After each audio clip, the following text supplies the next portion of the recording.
नमस्कार साथियों, परीक्षा एंड परिवार में आप सभी का स्वागत है। जैसा कि साथियों हम लोग क्या कर रहे हैं, केबीएस का प्रैक्टिस सेट देख रहे हैं, जो कि आपकी परीक्षा तिथि जो है नजदीक आ गई है। तो इसी क्रम में हम लोग देखते हैं क्या क्या चीजें सीडीपी में आपको जो शिक्षण शास्त्र आता है उस क्रम में हम लोग देखते हुए चल रहे हैं कैसे कैसे आपके परीक्षा में प्रश्न बनते हैं।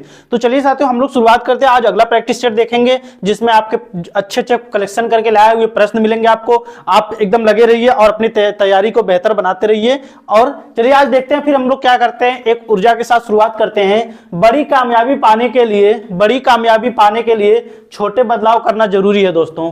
बड़ी कामयाबी पाने के लिए छोटे बदलाव करना जरूरी है दोस्तों, एकदम लगे रहिए। चलिए हम लोग देखते हैं आज का हमारा जो प्रश्न दिया हुआ है हम उसको देखेंगे, क्या क्या हमारा प्रश्न दिया हुआ है हम उसको एक एक करके देखेंगे और आगे बढ़ेंगे। तो चलिए देखते हैं हमारा प्रश्न। पहला प्रश्न क्या है, कौन सा सिद्धांत, पहला प्रश्न क्या है, कौन सिद्धांत व्यक्त करता है कि मानव मस्तिष्क एक बर्फ की बड़ी चट्टान के समान है जो कि अधिकांशतः छिपी रहती है एवं उसमें चेतन के 3 स्तर भी पाए जाते हैं। तो कौन सा सिद्धांत होता साथियों? ऑप्शन ए दिया आपका गूढ़ सिद्धांत, ऑप्शन बी है प्रकार सिद्धांत, ऑप्शन सी है मनोविश्लेषणात्मक सिद्धांत, ऑप्शन डी है क्या व्यवहारवाद सिद्धांत। तो चेतन के 3 स्तर क्या क्या होते हैं साथियों, इसको देख लेते हैं एक एक करके, उसको हम लोग देखेंगे। जैसे आपका क्या क्या चीज इसमें पाया जाता है, चेतन, अर्धचेतन और ये सब चीजें पाई जाती है। फिर ईदम, अहम, परा अहम, ये सब चीजें क्या होती पाई जाती कौन से सिद्धांत से? आपका सिगमंड फ्रायड का जो मनोविश्लेषणात्मक सिद्धांत है इससे क्या हुआ, ये जुड़ा हुआ है। तो इसमें इन्होंने क्या बताया है कि कोई भी चट्टान क्या मानव मस्तिष्क क्या होता है, एक बर्फ की बड़ी चट्टान के समान है जो कि अधिकांशतः क्या होती है उसके मस्तिष्क में छिपी रहती है। उसमें इन्होंने स्तर बताया, कौन से किसने बताया? तो मनोविश्लेषणात्मक सिद्धांत किसने दिया आपके? तो सिगमंड फ्रायड ने। किसने कहा है?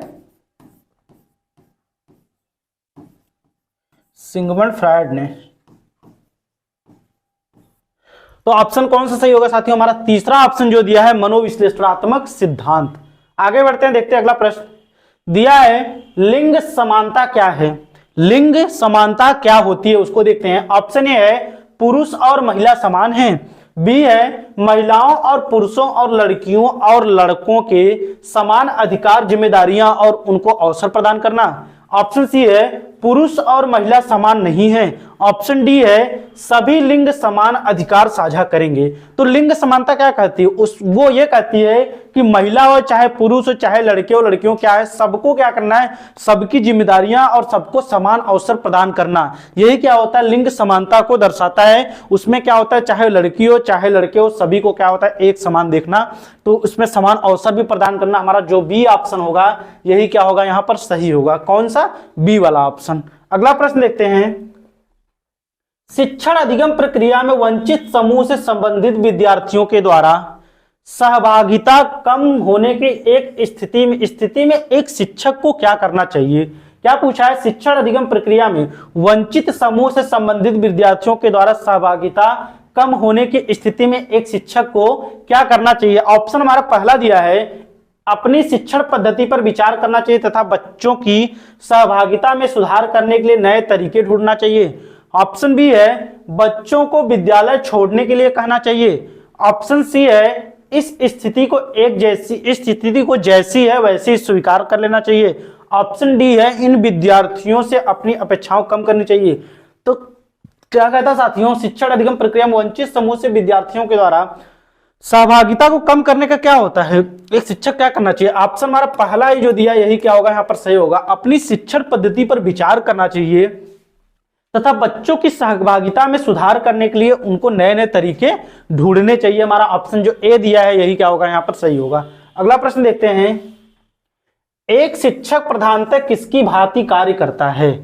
एक शिक्षक प्रधानतः किसकी भांति कार्य करता है? ऑप्शन ए हमारा दिया है एक गुरु की भांति बच्चों की व्यक्तिगत तथा आध्यात्मिक जरूरतों का भरण पोषण करना, ऑप्शन बी है एक सर्विस स्टेशन के परिचारक की भांति छात्रों के मन में ज्ञान भरना, ऑप्शन सी है एक निदेशक की भांति कक्षा के लिए लाभकारी अनुभव का आयोजन और नियोजन करना, ऑप्शन डी है एक पथ प्रदर्शक की भांति बच्चों की प्रगति को अधिकतम विकास की ओर प्रवृत्ति करना। तो एक शिक्षक क्या होता है, प्रधानतः किसकी भांति कार्य करता है? हमारा जो बी ऑप्शन दिया है यही क्या होगा यहाँ पर सही होगा। सबसे सटीक एक वो क्या होता है, एक सर्विस स्टेशन के परिचारक की तरह होता है और क्या करता है वो छात्रों के मन में क्या करता है, ज्ञान का भंडार ग्रहित करता है साथियों। यही हमारा ऑप्शन जो बी दिया है सबसे सटीक उत्तर। भरण पोषण की बात नहीं होती साथियों, और नियोजन आयोजन ये भी नहीं होता, अधिकारी विकास नहीं, बल्कि सबसे सटीक वो क्या होता है, एक सर्विस स्टेशन पे जैसे एक परिचारक होता है उसी की भांति एक शिक्षक भी होता है, जो क्या करता है, बच्चों के मन में ज्ञान को भरता है। ठीक है, ऑप्शन बी हमारा जो दिया वही सही है। अगला प्रश्न देखते हैं, दिया है निम्न में से कौन सा व्यवहार भावात्मक बाधा को प्रदर्शित नहीं करता है।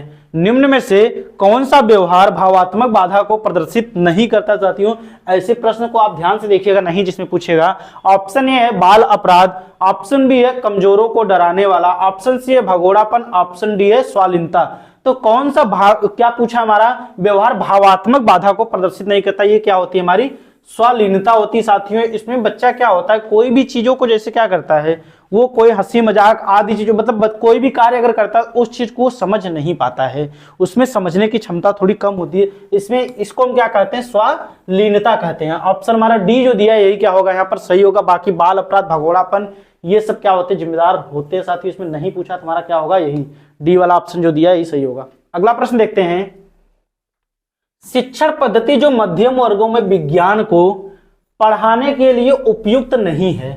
शिक्षण पद्धति में जो मध्यम वर्गों के विद्यार्थियों क्या है, विज्ञान पढ़ाने के लिए उपयुक्त नहीं है, वो कौन सी शिक्षण विधि है। ऑप्शन ए प्रदर्शन विधि, ऑप्शन बी है गतिविधि आधारित विधि, ऑप्शन सी है व्याख्यान विधि, ऑप्शन डी है आगमनात्मक विधि। तो कौन सी विधि होती है जो शिक्षण में बच्चों को विज्ञान पढ़ाने के लिए उपयुक्त नहीं होती है, तो कौन सी विधि होगी। प्रदर्शन विधि ये तो आपका होती है साथियों, क्या होता है बच्चे कोई भी चीज उसमें प्रदर्शित स्वयं से करके देखेंगे। गतिविधि इसमें भी क्या होता है करते हैं, इसमें ये भी चीज सही है। आगमनात्मक विधि सही, लेकिन हम व्याख्यान विधि से एक बच्चे को क्या होते हैं, मध्यम वर्ग बच्चों या फिर जो छोटे क्लास के बच्चे हमारे जो प्राथमिक बच्चे, उनको अगर व्याख्यान विधि से पढ़ाया जाए विज्ञान तो वो उनके लिए उपयुक्त नहीं होगी साथियों। हमारा सी ऑप्शन जो दिया यही क्या होगा यहाँ पर सही होगा। अगला प्रश्न देखते हैं, दिया है निम्नलिखित में से किसका सही मिलान नहीं है। निम्नलिखित में से किसका सही मिलान नहीं है। ऑप्शन ए है मानवतावाद, कार्ल रोजर्स ने दिया है। प्रकार्यवाद, विलियम जेम्स ने दिया है। संरचनावाद, जेबी वाटसन ने दिया है, जॉन बी वाटसन ने। और मनोविश्लेषणात्मक सिगमंड फ्रायड ने दिया है। तो कौन सा मिलान सही नहीं है, तो इसको देखते हैं। ऑप्शन हमारा दिया है मानवतावाद, कार्ल रोजर्स ने ही दिया है, सही बात है। प्रकार्यवाद विलियम जेम्स ने दिया है। मनोविश्लेषण सिगमंड फ्रायड ने दिया, ये भी सही है। लेकिन संरचनावाद किसने दिया, आपका ई.बी. टिचेरन ने किसने दिया है, इसको हम लिख लेते हैं संरचनावाद को, ई.बी. टिचेनर ने। और जेबी वाटसन ने किस क्या दिया है, वो व्यवहारवाद।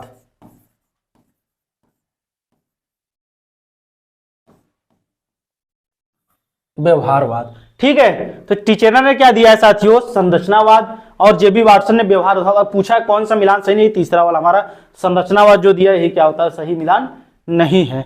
अगला प्रश्न देखते हैं, दिया है व्यक्तित्व विकास में डैश डैश एक महत्वपूर्ण भूमिका का निर्वाह करता है। व्यक्तित्व विकास में एक महत्वपूर्ण भूमिका का निर्वाह कौन करता है। ऑप्शन ए है आनुवंशिकता, ऑप्शन बी है वातावरण, ऑप्शन सी है आनुवंशिकता और वातावरण का मिश्रण, ऑप्शन डी है परीक्षाओं की संख्या। तो साथियों पूछा है व्यक्तित्व विकास में कौन सा एक महत्वपूर्ण भूमिका होती है जो निर्वाह करता है, तो इसमें आनुवंशिकता भी होती है और वातावरण भी होता है, परीक्षाओं की संख्या नहीं होती साथियों इसमें वृद्धि विकास के लिए। तो हमारा सी ऑप्शन क्या दिया, आनुवंशिकता और वातावरण दोनों दिया है, तो हमारा कौन सा ऑप्शन सही होगा। वृद्धि और विकास में जितना आनुवंशिकता का प्रभाव पड़ता है उतना हमारे वातावरण पर्यावरण का भी प्रभाव पड़ता है। तो इस क्रम में हमारा कौन सा ऑप्शन सही होगा, हमारा सी ऑप्शन जो दिया वही क्या होगा इसमें सही होगा, सी वाला। आगे बढ़ते हैं, अगला प्रश्न देखते हैं, वंशानुक्रम के संदर्भ में गलत कथन निम्न में से कौन सा है। वंशानुक्रम के संदर्भ में गलत कथन निम्न में से कौन सा है। ऑप्शन ए है वंशानुक्रम बालक का लिंग निर्धारित करता है, ऑप्शन बी है यह शारीरिक संगठन में महत्वपूर्ण योगदान देता है, ऑप्शन सी है यह जुड़वा बालकों के जन्म में योगदान देता है, ऑप्शन डी है इसमें रुचि अभिवृत्ति पसंद नापसंद तथा मस्तिष्क की संवेगात्मक भावनाएं समावेशित होती हैं। तो वंशानुकरण के कथन में गलत कथन की बात किया, क्या गलत कथन पूछा है। तो वंशानुकरण बालक करने, ये बात सही है साथियों। यह शारीरिक संगठन महत्वपूर्ण योगदान देता है, ये भी आपका सही है। जुड़वा बल को बालकों के जन्म में योगदान देता है, ये भी सही है। लेकिन ये पूछा है गलत, तो हमारा क्या होगा इसमें, रुचि, अभिवृत्ति, पसंद नापसंद तथा मस्तिष्क की संवेदात्मक हमारी भावनाएं जो होती समावेशित होती, ये क्या होता है वंशानुक्रम आनुवंशिकता से। ये नहीं साथियों, हमारा गलत पूछा, तो हमारा डी वाला ऑप्शन जो दिया ये क्या होगा यहाँ पर सही होगा। अगला प्रश्न देखते हैं, दिया है सतत और व्यापक मूल्यांकन की योजना में व्यापक शब्द के अलावा निम्नलिखित के द्वारा समर्थित किया जा सकता है। निम्नलिखित सतत और व्यापक मूल्यांकन की योजना में व्यापक शब्द के अलावा निम्नलिखित द्वारा क्या होता है समर्थित किया जा सकता है, समर्थन किया जा सकता है। ऑप्शन पूछा है, ऑप्शन ए बहुबुद्धि का सिद्धांत, बी है सूचना प्रक्रमण सिद्धांत, सी है जेपी गिलफोर्ड का बुद्धि संरचना सिद्धांत, और डी है एल थर्स्टन का प्राथमिक मानसिक योग्यताओं का सिद्धांत। तो पूछा सतत और व्यापक मूल्यांकन में योजना में व्यापक शब्द के अलावा निम्नलिखित किसका समर्थन किया जा सकता है। तो बहुबुद्धि का सिद्धांत किया सकती है, जेपी गिलफोर्ड का बुद्धि संरचना सिद्धांत और थर्स्टन का प्राथमिक मानसिक इसको। लेकिन सूचना प्रक्रमण क्या होता है, सूचना प्रक्रमण सिद्धांत को क्या होता है व्यापक शब्द में शामिल नहीं किया जा सकता। हमारा जो बी ऑप्शन दिया है नहीं, गलत पूछा है, तो इसमें क्या होगा यही सही होगा। अगला प्रश्न देखते हैं क्या दिया हमारा, दिया है किसकी शिक्षण में सामाजिक संवाद में ज्यादा रुचि थी। किसकी शिक्षण अधिगम प्रक्रिया में सामाजिक संवाद में ज्यादा रुचि थी। ऑप्शन ए है जीन प्याजे, ऑप्शन बी है चॉम्स्की, ऑप्शन सी है गार्डनर, ऑप्शन डी है वाइगोस्की। तो आपको अच्छे से पता होगा साथियों, सामाजिक सांस्कृतिक विकास का सिद्धांत आपको किसने दिया है, तो ये किसने दिया, लेव वाइगोस्की ने। किसने दिया है, आपका डी ऑप्शन जो दिया है लेव वाइगोस्की ने। अगला प्रश्न देखते हैं, पियाजे के अनुसार किशोर ऐसे चरों के बारे में भविष्यवाणी कर सकते हैं जो किसी परिणाम को प्रभावित कर सकते हैं, इसे कहा जा सकता है। पियाजे के अनुसार किशोर ऐसे चरों के बारे में भविष्यवाणी कर सकते हैं जो किसी परिणाम को प्रभावित कर सकते हैं, इसे क्या कहा जा सकता है। ऑप्शन ए है प्रस्थापना विचार, ऑप्शन बी है वैज्ञानिक तर्कड़ा, ऑप्शन सी है परिकल्पना निगमनात्मक तर्कड़ा, ऑप्शन डी आदर्शवाद। तो जिन पियाजे ने किसकी बात की, इन्होंने आदर्शवाद, वैज्ञानिक तर्कड़ा, प्रस्थापन विचार की बात नहीं, इन्होंने क्या किया परिकल्पना निगमनात्मक तर्कड़ा की बात। ये क्या होता है करते हैं कि ऐसे चरों के बारे में ये बताते हैं जो क्या था भविष्यवाणी कर सकते हैं कि जो किसी परिणाम को प्रभावित कर सकते हैं। तो हमारा कौन सा ऑप्शन सही होगा, हमारा सी ऑप्शन जो दिया वही क्या होगा सही होगा। अगला प्रश्न देखते हैं, डैश डैश दिया है कोहल वर्ग का मतलब कि चरण केवल पृथक प्रतिक्रियाएं नहीं लेकिन विचारों के सामान्य पैटर्न हैं जो लगातार कई अलग अलग प्रकार के मुद्दों में दिखाई देते हैं।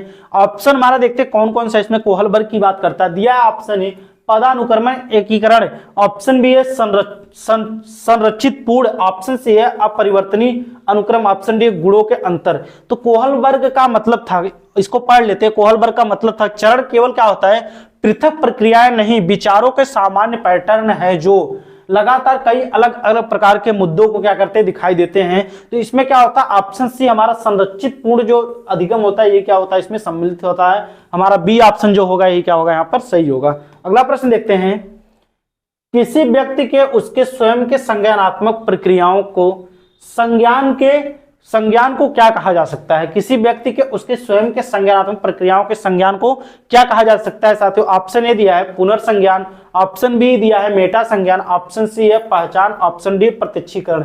तो किसी व्यक्ति के क्या उसके स्वयं के संज्ञान प्रक्रियाओं के संज्ञान को हम क्या कहते हैं मेटा संज्ञान, मेटा कॉग्निशन कहते हैं साथियों। इसमें क्या होता है जो भी तर्क वितर्क वो करता है उसके बारे में सोचता है अपने संज्ञानात्मक भावों के द्वारा, अपने विचारों को तर्क वितर्क करके कोई भी चीज सीखता है। हमारा बी ऑप्शन जो दिया है वहां पर वही क्या होगा यहाँ पर सही होगा। अगला प्रश्न देखते हैं, शिक्षा के मूल्यांकन किसके लिए महत्वपूर्ण है।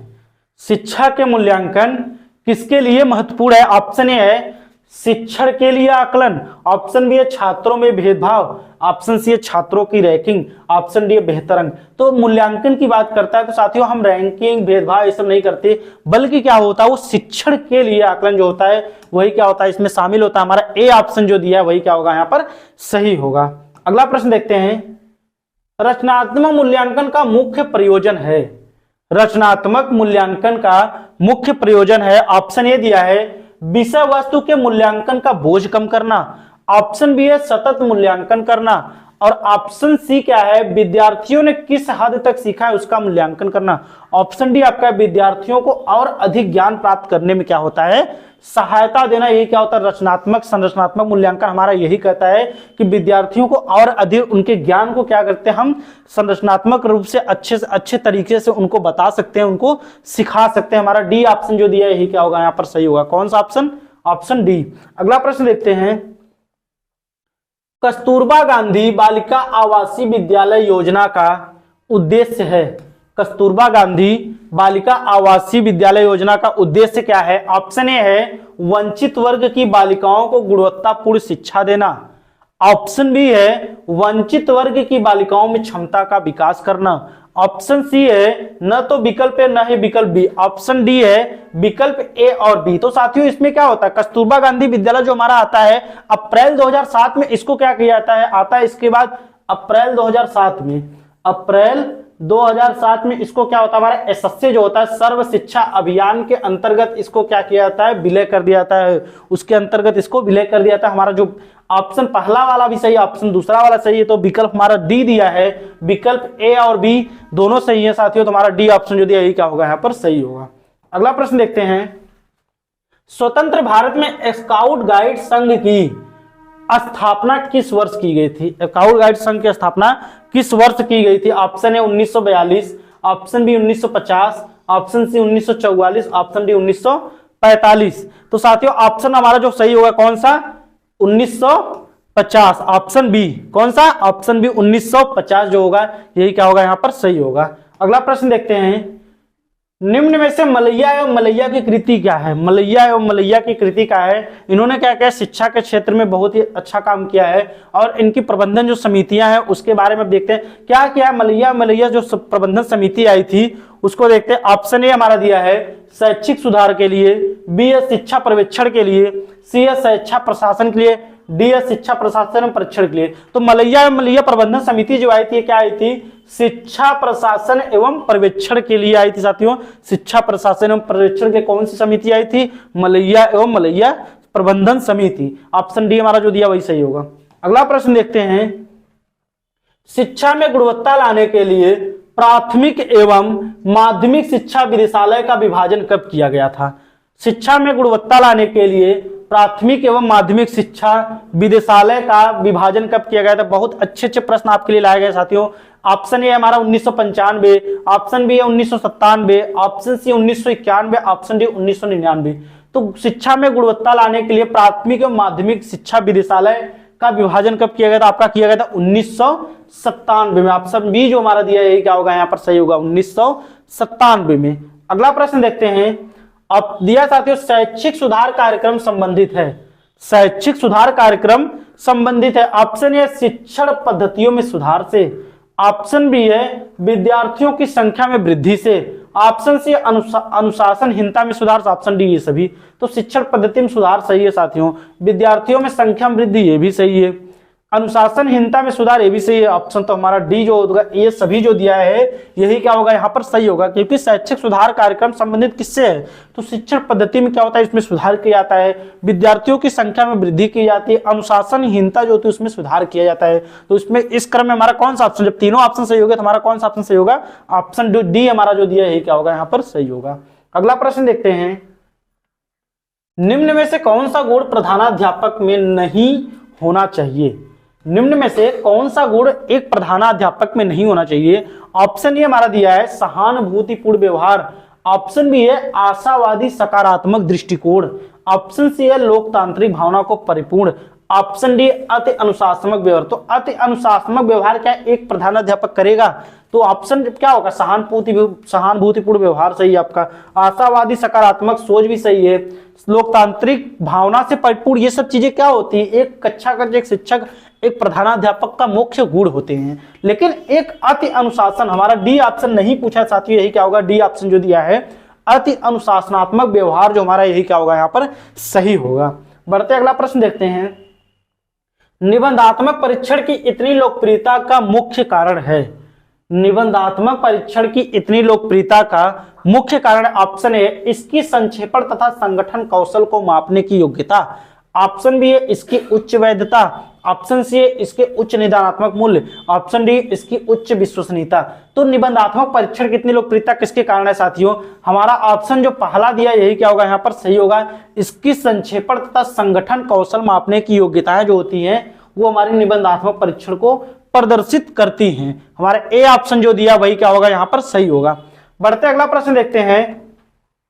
दिया है सृजनात्मक बालकों की पहचान निम्नलिखित में से किस तकनीक से नहीं की जा सकती है? सृजनात्मक बालकों की पहचान निम्न में से किस तकनीकी के द्वारा नहीं की जा सकती है? ऑप्शन ए है बुद्धि लब्धि परीक्षण, बैटरी जिसे हम बैटरी परीक्षण कहते हैं, बी है कुछ परीक्षणात्मक तकनीक, सी है अभिक्षमता परीक्षण, डी है साक्षात्कार। तो सृजनात्मक बालकों की पहचान निम्न में किस तकनीक के द्वारा नहीं की जा सकती है? ऑप्शन है बुद्धि लब्धि परीक्षण इसके द्वारा की जा सकती है, अभिक्षमता परीक्षण के द्वारा की जा साक्षात्कार, लेकिन कुछ परीक्षणात्मक तकनीक जो हमारे होते हैं इसके द्वारा क्या होती नहीं की जा सकती। हमारा बी ऑप्शन जो होगा यही क्या होगा यहाँ पर सही होगा। कौन सा ऑप्शन आपका सही होगा? आपका बी वाला ऑप्शन जो दिया वही होगा, कुछ परीक्षणात्मक तकनीकी के द्वारा। बढ़ते अगला प्रश्न देखते हैं। व्याख्यान विधि किस स्थिति में सर्वाधिक उपयुक्त विधि होगी? व्याख्यान विधि किस विधि में सर्वाधिक उपयुक्त विधि होगी? ऑप्शन ए है जब विवादास्पद विषयों को पढ़ाना हो, ऑप्शन बी है उपद्रवी कक्षा का ध्यान आकृष्ट करने के लिए, ऑप्शन सी है अभिरुचि के विकास और पाठ्य सामग्री के संपूरक के रूप में, ऑप्शन डी है जब पाठ्य सामग्री का पूर्ण रूप से प्रतिपादन करना। तो व्याख्यान विधि का हमारा ऑप्शन अगर बात करें तो हमारा डी सही होगा साथियों। इसमें क्या होता है जब व्याख्यान विधि की बात करता है सर्वाधिक जब पाठ्य सामग्री का पूर्ण रूप से प्रतिपादन करना, तो हमारा ऑप्शन जो होगा डी सही होगा। विवादास्पद आकृष्ट करने ये सब चीजें गलत होंगी साथियों। ऑप्शन कौन सही होगा? हमारा डी वाला जो दिया वही क्या होगा यहाँ पर सही होगा। बढ़ते अगला प्रश्न देखते हैं। निम्नलिखित में से क्या बच्चों में वृद्धि और विकास को प्रभावित करने वाला आंतरिक कारक नहीं है? निम्न में से क्या बच्चों में वृद्धि और विकास को प्रभावित करने वाला आंतरिक कारक नहीं है? ऑप्शन ए है सामाजिक प्रकृति, ऑप्शन बी है तकनीकी कारक, ऑप्शन सी है आनुवंशिकता कारक, ऑप्शन डी है बुद्धिमत्ता। तो सामाजिक तकनीकी बच्चों की वृद्धि विकास प्रभावित, आनुवंशिक कारक भी होता है, बुद्धिमत्ता होती है, लेकिन तकनीकी कारक जो होता है इससे उसका कोई प्रभावित करने पर उसको क्या होता है वृद्धि और विकास में तकनीकी कारक उसको क्या होते हैं प्रभावित आंतरिक रूप से नहीं करते हैं। हमारा बी वाला ऑप्शन जो हमारा दिया यही क्या होगा यहाँ पर सही होगा। अगला प्रश्न देखते हैं। बुद्धिमानी के बहुआयामी सिद्धांत को किसने प्रस्तावित किया था? बुद्धिमानी के बहुआयामी सिद्धांत को किसने प्रस्तावित किया था? ऑप्शन ए है गिलफोर्ड ने, ऑप्शन बी है थॉर्नडाइक ने, ऑप्शन सी है स्पीयरमैन ने, ऑप्शन डी है हार्वर्ड गार्डनर ने। तो बुद्धियामी का बहुयामी सिद्धांत आपको अच्छे से पता भी होगा किसने दिया है, बहुत प्रचलित सिद्धांत है, आपसे प्रश्न हमेशा बनते रहते हैं परीक्षा में। हार्वर्ड गार्डनर इन्होंने क्या किया साथियों 9 प्रकार की बुद्धियां बताई, जिसमें इन्होंने मुख्य कितने 7 प्रकार की बुद्धि बताई है, और इनका सिद्धांत कब आया था 1983 में इन्होंने अपना बहुआयामी का सिद्धांत दिया था। ऑप्शन डी हमारा जो दिया है वही क्या होगा यहाँ पर सही होगा। अगला प्रश्न देखते हैं। प्रयोगशाला में एक औसत से ऊपर का कलाकार भाषा सीखने में तुलनीय क्षमता प्रदर्शित नहीं कर सकता है। यह किस सिद्धांत का विरोध करता है? प्रयोगशाला में एक औसत से ऊपर का कलाकार भाषा सीखने में तुलनीय क्षमता को प्रदर्शित नहीं कर सकता, यह किस सिद्धांत का क्या होता है विरोध करता है? ऑप्शन ए बुद्धि का बहुकारक सिद्धांत, ऑप्शन ए बुद्धि का एकल कारक सिद्धांत, ऑप्शन सी बुद्धि का द्विकारक सिद्धांत, ऑप्शन डी बुद्धि का 3 कारक सिद्धांत। तो साथियों इसमें हमारा ऑप्शन बी हमारा जो दिया है यही क्या सही होगा, बुद्धि का एकल कारक सिद्धांत, जिसको दिया किसने? अल्फ्रेड बिने ने। किसने दिया है? अल्फ्रेड बिने ने। तो इसमें क्या होता है साथियों प्रयोगशाला में क्या होता है ऊपर कलाकार भाषा सीखने में तुलनीय क्षमता नहीं प्रदर्शित करता, उसकी बुद्धि लब्धि क्या होती है एकल कारक सिद्धांत पर आधारित होती है। हमारा बी ऑप्शन जो दिया है क्या होगा यहाँ पर सही होगा। अगला प्रश्न देखते हैं। वह अवस्था जब बच्चा तार्किक रूप से वस्तुओं व घटनाओं के विषय में चिंतन प्रारंभ करता है, वह अवस्था कौन सी होती है? जब बच्चा क्या तार्किक रूप से वस्तुओं घटनाओं के विषय में क्या होता है चिंतन प्रारंभ करता है, तार्किक वस्तुओं के विषय में चिंतन प्रारंभ करता है, तो वो जीन प्याजी कौन सी अवस्था होगी? पूर्ण संक्रियात्मक अवस्था, मूर्त संक्रियात्मक अवस्था, संवेदी गामक अवस्था, या फिर औपचारिक संक्रियात्मक अवस्था। तो ये कौन सी अवस्था होती है साथियों जिसमें बच्चा का तार्किक रूप से वस्तुओं व घटनाओं के विषय में चिंतन को प्रारंभ करता है? तो ये जीन पियाजे की क्या होती है जो तीसरी अवस्था होती है मूर्त संक्रियात्मक अवस्था हमारी, इसी में क्या होता है ये चीजें पाई जाती है, जैसे लंबाई, संरक्षण, मापतौल इत्यादि का भी इसमें धीरे धीरे क्या होता है विकास होता है। तो हमारा बी ऑप्शन जो दिया वही क्या होगा सही होगा। अगला प्रश्न देखते हैं, कोहलबर्ग के अनुसार शिक्षक बच्चों में नैतिक मूल्यों का विकास कर सकता है किसके द्वारा? ऑप्शन ए धार्मिक शिक्षा के महत्व देकर, ऑप्शन बी व्यवहार के स्पष्ट नियम बनाकर, ऑप्शन सी नैतिक मुद्दों पर आधारित चर्चाओं में उन्हें शामिल कर, ऑप्शन डी कैसे व्यवहार किया जाना। तो कोहलबर्ग का सिद्धांत क्या हुआ? नैतिक विकास का सिद्धांत नैतिकता पर आधारित है। तो उन्होंने क्या कहा है, सबसे सटीक उत्तर हमारा क्या होगा, नैतिक मुद्दों को क्या होता है आधारित चर्चाओं में उसको शामिल करके उसको समान अवसर प्रदान करना। हमारा सी ऑप्शन जो दिया है वही क्या होगा यहाँ पर सही होगा। अगला प्रश्न देखते हैं, छिपी हुई वस्तुएं ढूंढ निकालना इस बात का संकेत है कि शिशु निम्नलिखित में से किस संज्ञानात्मक कार्य में दक्षता प्राप्त करने लगा है? ऑप्शन ए है साभिप्राय व्यवहार, बी है वस्तु अस्थायित्व प्रदर्शन, समस्या समाधान, कि डी है प्रयोग करना। तो साथियों इसमें क्या होता है, जीन पियाजे की जो पहली अवस्था होती है संवेदी परक या संवेदी गामक अवस्था, इसमें बच्चा क्या वस्तु अस्थायित्व का प्रदर्शन करता है। बालक चमक, शोर, गति, ध्यान आदि चीजों में क्या होता है उसको देखकर वो भ्रमित हो जाता है। हमारा बी ऑप्शन जो दिया वही क्या होगा यहाँ पर सही होगा। अगला प्रश्न देखते हैं, चिंतन संज्ञानात्मक पक्ष में एक मानसिक क्रिया किसने कहा है? तो ये बहुत चर्चित परिभाषा किसकी है? डीबी द्वारा, गिलफोर्ड द्वारा, इसके बाद क्रूज द्वारा कि रॉस द्वारा? तो ये चर्चित परिभाषा किसकी है? रॉस की। किसकी परिभाषा साथियों? रॉस की। ये क्या है चर्चित परिभाषाएं हैं। ऑप्शन डी हमारा जो दिया वही क्या होगा सही होगा।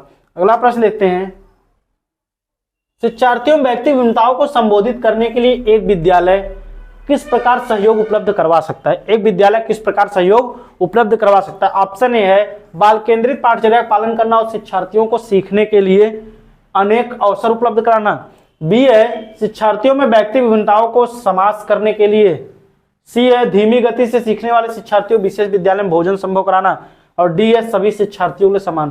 तो ये सब बातें नहीं साथियों, हमारा ऑप्शन पहला ही दिया है दो वही क्या होगा सही होगा यहाँ पर, कि बाल केंद्रित पाठचर्या का पालन करना और शिक्षार्थियों को सीखने के लिए अनेक अवसर उपलब्ध कराना, पहला ऑप्शन जो दिया वही सही होगा।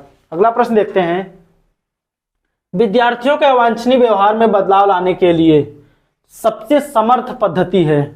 विद्यार्थियों के अवांछनीय व्यवहार में बदलाव लाने के लिए सबसे समर्थ पद्धति ऑप्शन दिया है विद्यार्थियों को दंडित करना चाहिए, बी है माता पिता को सूचित करना चाहिए, सी है अवांछनीय व्यवहार के कारणों को जानना और उनका उपाय बताना, और डी है नजरअंदाज करना। तो ये सब चीजें नहीं होती साथियों, सबसे सटीक क्या होगा उनके कारणों को हम जानेंगे, उनकी कमियों को जानेंगे और उसका क्या करेंगे हम लोग उस पर उपाय बताना, उसको जानेंगे, उसका उपाय जानेंगे और जानेंगे उसके बारे में क्या क्या चीजें कमी है क्या क्या दोष है। हमारा सी ऑप्शन जो दिया वही सही होगा। अगला प्रश्न देखते हैं, टीईटी का उद्देश्य निम्न में से किसका मापन है? टीईटी का उद्देश्य थर्मल अप्रिसिएशन टेस्ट इसको बोलते हैं। टीईटी का उद्देश्य निम्नलिखित में से किसका मापन है? ऑप्शन ए है बौद्धिक क्षमता का, ऑप्शन बी है अभिक्षमता का, ऑप्शन सी है अभिवृत्ति का, ऑप्शन डी है मूल्य का। तो इसमें कौन सा ऑप्शन हमारा सही होगा? बौद्धिक क्षमता का कि अभिक्षमता का कि अभिवृत्ति का कि मूल्य का? तो ऑप्शन बी हमारा दिया किसका? अभिक्षमता का इसमें क्या होता है मापन करते हैं। ठीक है, ऑप्शन बी हमारा सही होगा। अगला प्रश्न देखते हैं, एक ऐसी रक्षा युक्ति जिसमें व्यक्ति सभी अस्वीकार्य दुष्चिताकारी विचारों और आवेगों का प्रत्यक्ष सामना करने से बचने के लिए अचेतन में धकेल देता है, यह क्या कहलाता है साथियों? बहुत ही आपको अच्छे से पता है, इसके बारे में पढ़ेंगे। ये क्या हमारा दमन कहलाता है, तो डायरेक्ट इसका हम देख सकते हैं क्या कहलाता है, हमारा दमन कहलाएगा। अगला प्रश्न देखते हैं, व्यक्तित्व के एक विभाग जिसमें व्यक्ति की अभिरुचि अपने विचारों या भावनाओं की व्यक्तियों की होकर प्रकृति या अन्य व्यक्तियों की ओर हो जाती है, यह कहलाता क्या है? यह क्या होता है? व्यक्तित्व की एक विभाग जिसमें व्यक्ति अभिरुचि अपने विचारों या भावनाओं की व्यक्तित्व होकर प्रकृति या व्यक्ति की ओर हो जाता है, क्या होता है? क्या अंतर्मुखी होता है? क्या अंतर्मुखी होता है? क्या बहिर्मुखी की मध्यमुखी? कोई नहीं। तो ऐसे में क्या होता है साथियों? बहिर्मुखी होते हैं, जो बाहरी दुनिया में जिनका क्या होता है तालमेल स्थापित करते हैं, ऐसे व्यक्ति क्या होते हैं बहिर्मुखी में आते हैं। अगला प्रश्न देखते हैं, एक छात्र अपने परिवार में स्वच्छता के प्रति अंतर्रजित लगाव प्रदर्शित करता है, इसे किस कारण उदाहरण मानते हुए स्पष्ट किया जा सकता है? ऑप्शन ए है प्रतिगमन, ऑप्शन बी है अवदमन, ऑप्शन सी उदात्तीकरण, ऑप्शन डी है प्रतिक्रिया विधान। इसको हम क्या मानते हैं? प्रतिक्रिया विधान मानते हैं। ऑप्शन डी हमारा जो दिया वही सही होगा। अगला प्रश्न देखते हैं, मूरे द्वारा प्रतिपादित प्रासंगिक अंतर्बोध परीक्षण व्यक्तित्व के किस सिद्धांत से संबंधित है? व्यक्तित्व के किस सिद्धांत से संबंधित है? ऑप्शन ए है सीलगुण सिद्धांत, सीलगुण प्रकार सिद्धांत, प्रकार सिद्धांत की मनोविश्लेषणात्मक सिद्धांत। तो मुर्रे एवं मारिदा प्रासंगिक अंतर्बोध परीक्षण हमारा ये क्या है? मनोविश्लेषणात्मक सिद्धांत से संबंधित है साथियों। ऑप्शन डी हमारा जो दिया वही क्या होगा? सही होगा। क्या? मनोविश्लेषणात्मक सिद्धांत। अगला प्रश्न देखते हैं, मैं किसी की परवाह नहीं करता ऐसी अभिवृत्ति वाले बच्चों के व्यवहार को क्या कहते हैं? मैं किसी की परवाह नहीं करता ऐसे अभिवृत्ति वाले बच्चों को क्या कहा जा सकता है? ऑप्शन ए है आक्रामकता, ऑप्शन बी है सुरक्षात्मकता, ऑप्शन सी है अस्वीकृति, ऑप्शन डी है पश्चगमन। तो इसको हम क्या कहते हैं साथियों? पश्चगमन कहते हैं। आक्रामकता, सुरक्षात्मकता, ये सब सुरक्षात्मकता और अस्वीकरण नहीं, बल्कि उसको हम क्या कहते हैं? पश्चगमन कहते हैं। हमारा डी ऑप्शन जो दिया वही क्या होगा? सही होगा। तो ये थे साथियों हमारे 40 प्रश्न है, ठीक है, जो अभी कंप्लीट हुए। बहुत ही अच्छे अच्छे प्रश्न आज आए हुए थे साथियों। आप हमारे चैनल को अगर सब्सक्राइब नहीं किया तो पहले जाकर हमारे चैनल को सब्सक्राइब कर लीजिए और लाइक कीजिए, कमेंट कीजिए और शेयर जमकर कीजिए साथियों। आप हमारे चैनल को जमकर शेयर कीजिए। तो साथियों आज के लिए बस इतना ही। आप सभी का बहुत बहुत धन्यवाद।